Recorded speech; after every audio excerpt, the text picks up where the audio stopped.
Hello. This is Gresh from the I Am CEO podcast, and I have a very special guest on the show today. I have Marcus Watts. Marcus Watts of the Watts Guy Fitness. Marcus, it's awesome to have you on the show. Hey, thank you so much for having me, man. I'm really excited and honored to be here to share. Anyway, Yeah, well, super excited to have you on the show. And what I want to do was just read a little bit more about Marcus so you can hear about all the awesome things that he's doing. And Marcus Watts is a former professional basketball player. He stands at 6'8", 240 pounds, and he turned sustainable health and fitness coach. He is also vegan and has been for some time. He ended his pro career in 2011 and opened his first gym in 2013 and his second gym in 2016. There were lots of highs and lows, including a massive growing gym and community to losing his vehicle and going days without eating. His passion is sharing the happiness that being healthy and fit can bring to anyone of any journey. Currently, he's transitioning to mainly online systems, allowing him to reach and support even more people. Marcus, are you ready to speak to the I Am CEO community? yes, I am. I'm so excited, man. Awesome. Let's do it. So the first question I had was just to hear a little bit more about your CEO story and what led you to start your business. Yeah, I have to say that since I was younger and, just kind of trying to figure out what it is that I want to do, I remember being in high school as a senior at senior day.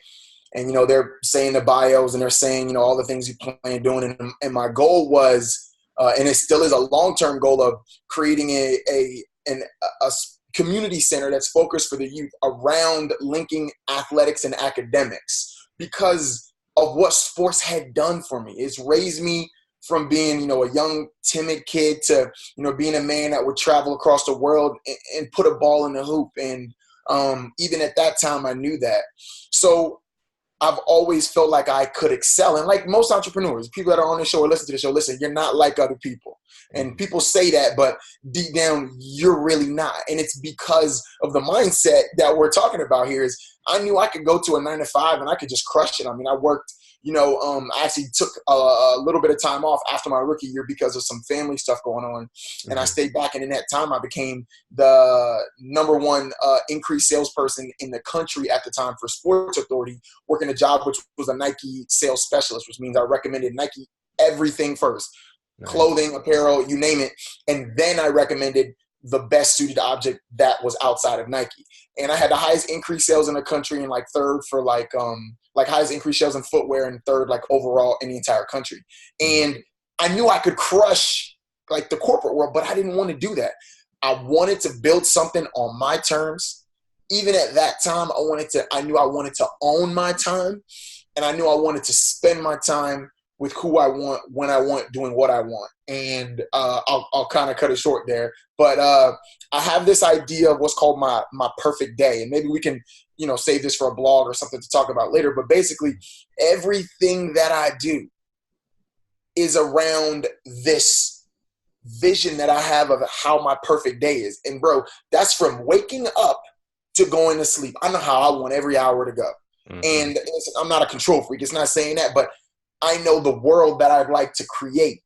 And that's what drives me when, like we're going to talk about, not eating for days at a time, getting stabbed in the back, losing, $100,000 from business partners. You know what I mean?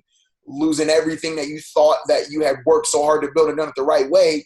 That's what kept me going, because that vision of knowing, look, I'm not built like most people are, and this is what I'm chasing. Yeah, that makes perfect sense. And like you said, the entrepreneurial person, the person that has that itch, so to speak, you are different. You're not like everybody else. And sometimes it can be hard to kind of find that tribe. But like you said, usually no matter if you're in the corporate world, if you're having a 9-to-5, whatever it is that you're doing, you usually have that itch, and it's hard to get away from having that itch. So you usually just have to go with it. And definitely, obviously you've had a amazing story just in having, like you mentioned, the highs and lows of losing, money from business partners to, having to sleep in your car. So I wanted to hear, I guess, a little bit more about that. Could you tell me, I guess, a little bit more about your story from that perspective? Yeah. Again, the ups and downs, the different lessons that you're learning as an entrepreneur. When I stopped playing basketball, it kind of wasn't planned. Even though I always knew that I was using basketball to grow my credentials. That's something else I think that enough entrepreneurs don't understand. You gotta put your time in. And You just need to use this system. Don't let the system use you. You know, in college basketball, I always tell the kids, hey, listen, you got to use ball. Don't just gain all the skills you can, work all the jobs you can, go to all the community events you can and network with the sponsors and learn how this stuff works. So I knew I needed to use basketball to get me, because the credentials that you get from working certain jobs, like in the tech community, say you work with a certain tech team or something, you have no actual school. But for some reason, you tell somebody you work with that team and they're like, okay, they know what they're talking about. And that's kind of how it is being a pro athlete. I knew that if I had that on my resume, I could circumvent a lot of stuff. People start talking and they're talking, and I'm like, yeah, I played professional. And they're like, oh, next thing you know, I'm kind of in there. So that's what my whole goal was, using those credentials to get to build a business. And I had torn up my groin. I was in South America. My game was built on speed and, you know, explosion and athleticism. And when I tore my groin, it kind of set me back a little bit. I came home to rehab, figured I'll be good, 8-10 weeks or whatever.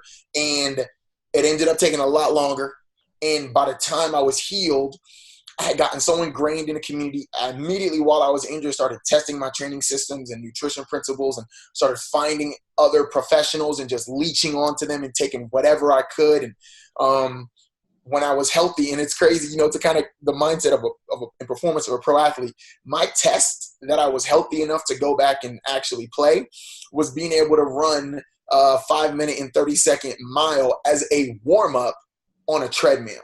Wow. So at that point, I was like, all right, I'm healthy enough, but I didn't want to go because I felt like if I did that, I'd lose an opportunity to meet the people and build the systems that I needed to long term. Ball was only going to work for a few more years, and I knew I needed to really invest in that. So I just jumped into it. Within 2 years, I had my first gym, and I learned my largest lesson about planning and about the financial side. It wasn't really my thing. It was I was really the performance and the training. And, I would end up, the business was growing and doing fantastic, but there was no money for me. I had my truck repossessed. My phone would be off for months at a time. Luckily, I had an iPhone, so, you could So use the yeah, iMessage. exactly. Use iMessage or something. People would be like, yo, your phone is off. And I'd be like, or like, hey, I text you, but you didn't. I was like, oh, I don't know. Like, I'm getting text right here. You know what I mean? Because I'm embarrassed. I don't want to tell people, like, I got this business. I can't even afford to have my phone on. People were asking me what happened to my truck, or I just, was kind of making excuses about it. And, I knew exactly how much $12.30 could get you at Publix or Costco. I'll tell you that much. And it was just a learning experience, of what it really meant to be an entrepreneur. And I had to learn those lessons so I could then plan later better. Yeah, that's what I always kind of marvel at, especially like the true, I feel like, entrepreneurial person. We always have ups and downs, highs and lows, hurdles we have to get through. But the true, I believe, entrepreneur is somebody that can go through some of those things, dust themselves off, learn that lesson, and then kind of come back even stronger, if not better. So I think it's awesome that you've been able to do that. And also true that you've been able to kind of hold your vision of that perfect day that you talked about earlier, on how you want to basically have your day go and then do everything in your power to make sure that happens piece by piece. So I think that's pretty awesome. Yeah. And it's like, you have to refuse to compromise that. Like, I'm not going to compromise that. If it's not in line with getting you there. Now, look, you need to serve, you need to give. But if the end result is not going to be in line with that, you got to keep it moving, Yeah, you got to keep doing it and keep, putting out good in the world, because everything always comes back. So I wanted to drill down a little bit deeper and hear like exactly how you serve the clients that you work with. Tell me a little bit more about what you guys do. Yeah, so with the Watts Guy Fitness, with TWG Fitness now, I've moved primarily online, and I'm really not involved in the day-to-day operations with the businesses. It's more back end, and it's because we put the right people in the right places. It's, when you have a business, scalability is not you being there to do everything. It's you having the right people in the right leadership and finding the right standard operating procedures. I could reach a lot more people online. I've got a really big following. It's growing online, and people that don't live around me, I can help them. So now what we do is pretty much we help to identify what your current problems are. What are the things that you are struggling doing? And can you even be honest with those things? Then we're going to try to fit you into a program that is best for you. And that goes from the busy mom, dad, entrepreneur who only has 20 minutes or 15 minutes or even less than that sometimes, but understand that in order for them to be the best business that I've done has been when my body's been performing at its best. Literally, the idea is everything. So, how can you put yourself in that position? But it's coupling training with nutrition. I do offer them separate, but I explain to people that you need both worlds. Whatever level you're starting at, you need both worlds. And I have programs that range from $67 to $2,900 packages. Mm-hmm. Okay. Awesome. Yeah. Great that you have like all those pieces in place so that depending on whatever and wherever somebody is as far as their fitness goals and what their goals are as a whole and where they are and how they're performing, they're able to kind of find a package that kind of fits them and it's customized based off what it is that they're looking for. So now I wanted to ask you for what I call your secret sauce. And this could basically be something that you feel kind of distinguishes you or sets you apart. But do you have an example of a secret sauce for us? Yeah, I mean, I would say, and I tell this to all the interns and people that would come from, that wanted to be inside the industry, that would come to my gyms and work with me, and the human connection. The human connection is the most powerful resource at your disposal, and it costs absolutely nothing for you to be kind, for you to be honest, for you to be genuine, and for you to put the effort into holding conversations with people. I guess that's probably the best way to put it. But I've kind of learned to really try to connect with people. So I'm putting out dope, quality, in-depth content to grab you and connect with you and give to you as much as I can. And that human connection, whether people hit that buy button now or they hit that buy button in 2 years sometimes, it doesn't really. I got people now that have been following me for, I don't know, 8 years, just now hitting the buy button, and it's because they trust me. They need to trust you. They need to know that it's not just about $1. Hey, listen, I need to support myself. I cannot do this for people if I'm not able to do that, which is at the time that we spoke about before where, I didn't have money and I was, not eating for days at a time. And when I was sometimes eating gummy bears, I didn't understand that. So I want to serve. In order to serve, I need to be able to support myself and live comfortably so I can be creative and do all those things. And all of that starts with me giving that human connection. Yeah, I definitely think that's a great example of like a secret sauce because a lot of times it's hard to kind of manufacture or fake that authentic human connection. It's almost impossible, I think, to kind of actually have that rapport, develop that kind of relationship with somebody, whether it be, face to face or if it's offline or if it's online. So being able to do that is definitely something that's super special that you've been able to do. So I wanted to switch gears a little bit and ask you for what I call a CEO hack. And this could be an app, a book, or a habit that you have. But do you have an example of something that makes you more effective and efficient? Okay, I'll give a couple. Okay. Number one is, let's go over some books. Raving Fans. If you haven't read Raving Fans, you need to read Raving Fans. It's a very short read. It's one of those one dump reads. But it's about customer service and true customer service. And too many times people are doing the bare minimum and they're not going that extra 1%. And then the other I would say is Seth Godin's Tribes. And I mean, I continuously read it. I probably bought it like 10 times. I purchased the book or multiple books at a time of that book at least 7 or 10 times. And I don't have one copy now, if that gives you an example, because I read it and I give it away and I tell somebody, hey, listen, I literally every time I buy like 3 copies, or I give it to my team members too. Every time I buy like 3 copies, literally someone would walk up to me at my gym and I would be standing at the desk with the book in my hand and I would be like, here, just take this. And they would be like, really? And I'll be like, yeah, hey, read it, highlight all the notes in it. Do not keep this book. Give this book to someone else and then go buy 2 more copies. Because I really think that book made that type of influence on me. As far as like applications and hacks, There's a ton I could go into. And honestly, if you want, we can make a separate downloadable just about this, because I was going through the list the other day and there's so many apps that I use. And when I mean so many, I've tested 12 times that, no joke. Mm-hmm. But for different avenues of business, you're going to need, I've got different apps for you. So number one is overall outsourcing. Like, stop trying to do everything yourself. Stop trying to fall into this feed that they taught us in college where you need to do accounting and financing. No, I don't. I'm a creative. I'm going to create. You know, if I'm the math person, then I'm going to do the math, you know? So outsourcing. So the website that I use is Onlinejobs.ph. Now, I have 2 virtual assistants. I'm not going to say what I pay them on here, but it works very, very good for me. It's pennies on the dollar. And in their country, it's actually very, very good pay. And they work for a handful of people at a time. Onlinejobs.ph is phenomenal. I have no complaints. The people I have found have been fantastic. I actually offer a service where myself and my assistant will help you find assistants. And if there was another app, I would say Iconosquare, but it's starting to be a little bit up in the air because they just sent a message out the other day that I'm not sure by the time that this is out, that may be fixed, but they're currently experiencing problems auto posting to Instagram, which is a problem for me because I do not have time for that. Right.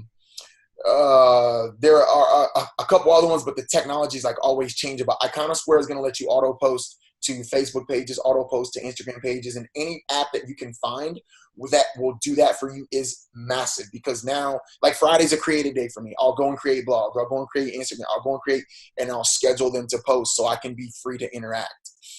There was one more that I wanted to share with you. Oh, creation. If you want to create beautiful content, Canva is a really good app. Now, PicMonkey is also a great one for creating graphics, but I like the way that Canva lays out, where it's like Instagram posts, ads, pins, YouTube thumbnails, all that. You need to create beautiful content, and you need a place to do it that simplifies it, that gives you templates, and you don't have to be Einstein in order to do it. Canva is on your phone. I love to create more on the computer because it's like 5 times as fast. But having it on my phone, I just made a thumbnail for a video. Boom, I posted it. And there's one last one, and this is like a super, super hack. ContentSumo. I don't know. Have you used ContentSumo before? I haven't. I have not. Okay. ContentSumo lets you take a script. So take your blogs, upload it into a system, and then this tech is dope. It automatically recognizes keywords and brings up photos to match and make slides. Nice. Then you can then I record my audio over. So I go over, I change some of the words. If I don't like the picture, I can use another keyword and find a picture of someone doing pull-ups or push-ups or marketing or blog. It's going to bring stuff up. And then I record it, and it creates it. And it makes beautiful layouts for social, or when I say social, I'm talking Instagram, Facebook. I refer to YouTube as YouTube because YouTube's videos need to be different. If you're in Facebook, you need to be in portrait. If you're in YouTube, you need to be in landscape. And I mean, as far as creating content for people, it's out of this world. For either yourself or for your clients, you can make beautiful videos. So that's actually a new one that I just found. But I would say those 2 books and those apps. I love those, and definitely anything to make anybody more effective and efficient is definitely a great CEO hack. So I appreciate you sharing those. And now I wanted to ask you for what I call a CEO nugget. And this is a word of wisdom or a piece of advice, or if you can hop into a time machine, what would you tell your younger business self? If I could hop into a time machine and tell my younger self something, I would say that done is better than perfect. Done is better than perfect. You don't need to have a logo. You don't need to have a slogan. You don't need all those people that told us that stuff. You need to have a mission statement. You need to, they're none of them are millionaires. For real. Like, none of them are millionaires. So why am I listening to what you say? Like, what you need to have is an idea and a willingness to put in the work to get, listen, the shortest distance between 2 points is a straight line. I don't need to be doing all this. So who can you hire and how can you raise the money to hire them? It don't matter what you have to do. Like, there's some programs that I want. They cost about $3,000. So I'm trying to get somebody to actually pay for it. And then I'm telling them that I'm going to create content for them until their money is made back. And if it's not made back in a year, I'll just pay them their money back. But be resourceful, man. Don't let copywriting and all this stuff, don't let that stuff get in the way. You don't like writing blogs? Don't. Go on Fiverr and find somebody. I got somebody right now that'll write 25 blogs for $256. Outsource it. Don't let the procrastination hold you back from being excellent, because done is better than perfect. People will be like, oh, they'll like comment on my emails, oh, that was misspelled, or hey, I saw this. I'm like, hey, I'm glad that you have the time to sit there and do that. Thank you for the feedback. Number one, legit, don't be an ass. Thank you for the feedback. I will go back and make those changes, but I am proud that I did the work. And now I have something to build off of and improve. People, you know what people love more than something that's perfect? I found this out in the gym business is when I started my gym. You know, you don't have a ton of equipment and it's not the most beautiful gym. People like seeing progress. They like feeling a part of your progress. 2.0, you know, when you relaunch a program, give it for free to the people that did the first version and get their feedback and win them on your side and let people see that, like when people follow me, that's one of the things that they say. People that have been following me for a while, man, I see the change. I see the growth. It's so awesome. People like to see that. So, yeah, man, done is better than perfect. I wasted so many years, I think, because I didn't feel adequate enough in what I was putting out. I didn't want to be judged. I didn't want people to just say I was a fraud. Man, I don't care. I really just don't care. I'm going to work to create something, and I'm just going to keep on making it better. Yeah, no, that definitely hits home. I always tell myself, and I always heard it a long time ago, don't let the perfect get in the way of the possible, because I think everybody, you know, gets so wrapped up in this idea that it has to be perfect before you put it out, but that's not the case nowadays. And a lot of times those people that are trying to create something perfect will never, ever put anything out. But like you said, you gain momentum from being able to say this is the 1.0 version, or sometimes when you get started, it might be the negative 1.0 version, but starting to build up and get a lot better is what people kind of get attracted to, and they want to do business with you and support you. ClickFunnels is like a $100 million company, right? 3 years. ClickFunnels today is, I don't even know how many like literally every time you log into ClickFunnels, it's a new update. So, right. I mean, think if ClickFunnels waited to create what they have today, there would be no ClickFunnels. Yeah, you would never get anything done. So, we can feel judged as entrepreneurs that other people are going to call you a fraud. If you want to not feel like a fraud, put in the work. You know, other people are sleeping, put in the work. Pay for, something else that I will say that a lot of entrepreneurs don't understand is pay for services. If you want to grow your business, pull out your credit card and pay for stuff. Pay for, like, I'm on your site. I'm seeing what you do. I'm like, I got to learn it. Like, what do I need to pull from? What is it that I can pay for it? Pay for somebody's month program. Pay for somebody's shirts to see how they feel and how they fit. Pay for somebody's, listen, man, I have coaches. I hire coaches for nutrition. I hire coaches for training. I'm buying every single ebook that I see, why? I need to see how y'all are doing it. And because of that, when I tell you it costs $9.97, I have the utmost confidence that I'm able to back that up, because not only am I asking you to spend that, but I spent 5 times that on programs before. I mean, in the last year, I spent close to 12 or 15 times of that on courses alone. So don't be afraid to spend money. What they say, old school, Scare money don't make money. Your money don't make money. Exactly. Exactly. Yeah, it's So all about, investing that money, because at a lot of times when you invest it, you end up getting sometimes 10 times back what you have invested into it, but you have to put the money for it in order to do that. So that's definitely a great reminder. And now I wanted to ask you my absolute favorite question, which is the definition for what it means to be a CEO. And we're hoping to have different quote unquote CEOs on the show. So what does being a CEO mean to you? oh man, it doesn't mean having an LLC, and it doesn't mean having a website. I'll tell you that. It means being able to accept the fact that you have a vision and then scale yourself back and be able to say, I don't really know how to do this stuff. You have your, listen, I know basketball, I know track, but being able to say that I don't really, who can I surround myself with? In what ways can I grow? I think that's what a real CEO is, because you have to be able to adapt and mold. Facebook is changing. YouTube is changing. Instagram is changing.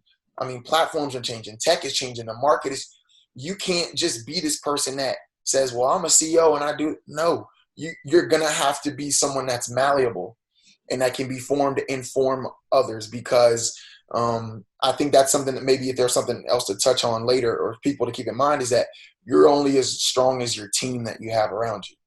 I mean, my assistants are everything to me. So yeah, I would say that, man. Yeah, I love that. And that's a great reminder. I heard something a long time ago that said that the true sign of strength, it used to be like the rock because it was like hard. But then I heard that it changed recently to water because it's malleable, just like you said, where it can kind of, go throughout any divots or it can surround stuff if need be, but it's very kind of malleable, like you mentioned. So I think that's a phenomenal definition. And Marcus, I truly appreciate you taking some time out. What I wanted to do was pass you the mic just to see if there's anything additional you want to let our readers and our listeners know, and then how best people can get a hold of you. Yeah. Well, first, I actually had a question for you. I'm flipping the script on you. Okay. What books are you reading right now, man? What books am I reading? The book that I'm reading the most, because I do all these podcasts and definitely had the opportunity to hear from people what their, CEO hacks have been. The one that I'm reading the most, and I cannot remember the name of it, but it talks about the zone of genius. I'll look it up on my phone, but it talks about the zone of genius. And I'd heard about this concept of the zone of genius many times. And it's kind of like what you talked about recently, where you figure out exactly what you do better than everybody else, and then you let everything else fall to the wayside. You try to find the partners and people that are able to do those things. But for me, that was something I'd heard about a lot of times, and then I actually found out what the book title was. So I actually been listening to that over and over again. But as far as like books I swear by, like you were talking about books that you listen to a lot, 10X is definitely, one of the great books by, Grant Cardone. I think definitely probably the most impactful book that I read over the past probably 2 or 3 years was The One Thing. And the one thing, and kind of like a step above that extended that, is probably Essentialism.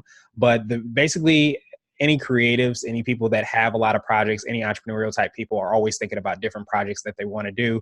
But what The One Thing did for me was it basically helped me to figure out how do I knock over a lot of dominoes with one action to doing that. So rather than trying to knock over 10 dominoes at the exact same time, which is very hard to do, if not impossible, you figure out what is that one domino that will help me knock over that bigger domino and that bigger domino and that bigger domino. And you figure out what that action is, what that action is, the one thing that by doing it, everything else is easier or unnecessary. You knock that over, and next thing you know, you start to gain momentum and things start to fall. And then you're having the huge impact that you had as a vision, but it just takes time to drill down and focus on that. Yeah, no, I just wrote those down. So thanks. Did you? Okay. So a couple things. First, if you guys want to check me out on Instagram, I'm at the Watts Guy. On Facebook, you can search the same thing, the Watts Guy or the Watts Guy Fitness. I have a private fitness page on Facebook, that's Destination Fit. But if you hit me up or just ask me, I'll send you the link. And then I'm vegan. That's my thing. Animal Rights Social Club. So I have like a vegan private plant-based support group for people that want to learn about, not vegans. It's for people who want to learn about how plants can do more for them in their lives, in their health and wellness. That's called the Vegan Transition. So you can look that up on Facebook. There's a private group as well. Now for your audience, we've created a program, a 14-day free. This is a free program. It's 14 days. And over the 14 days, what it is we're going to teach you how to, number one, interact with your audience, right? How to get meaningful engagement. And if you have engagement, how to increase it or learn to continue to duplicate that. And then we're going to also talk about how to, with that focus of interacting with your audience better, how to turn those into leads, and then turn those leads into people that are going to click the buy button. So we'll have that as a opt-in. You guys can get that. That'll be daily emails for 14 days. There will be blogs with each one of those. There will be actionable steps for you to take with that as well. And yeah, we'll do that, and we'll try to help as many people as we can. Well, awesome. No, I truly appreciate that. And I appreciate the time that you took. And we'll have those links in the show notes just so that anybody can follow up and take action, which is, as we talked about, the most important thing. So Marcus, I truly appreciate you. I hope you have a phenomenal rest of the day.